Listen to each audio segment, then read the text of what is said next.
ధూమ్‌ధాం కళాకారిణిగా తెలంగాణ ఉమ్మడి 10 జిల్లాలను చుట్టుముట్టొచ్చింది నాగలక్ష్మక్క.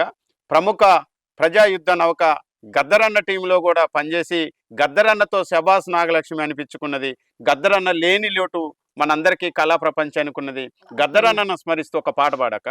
మా ఇద్దను కవన్నో మా అన్న గద్దరన్న నువ్వు లేని నోటన్నో తెలంగాణల చూడన్నా నువ్వు ఆట ఆడిన అందము నువ్వు పాట పాడిన అందము మాట్లాడిన నేడందము నువ్వు అడుగు వేసే అన్నో భూదేవి పులకరించే మా ఇద్దను కవన్నో మా అన్న గద్దరన్నా అమ్మ తెలంగాణని పాట పాడుతుంటే ప్రజలంతా నీ చుట్టుగూడిరన్న ప్రజలంతా నీ చుట్టుగూడిరన్న పసిపాప ఉయ్యాల ఒడిని నువ్వు చేసి పాటలెన్నో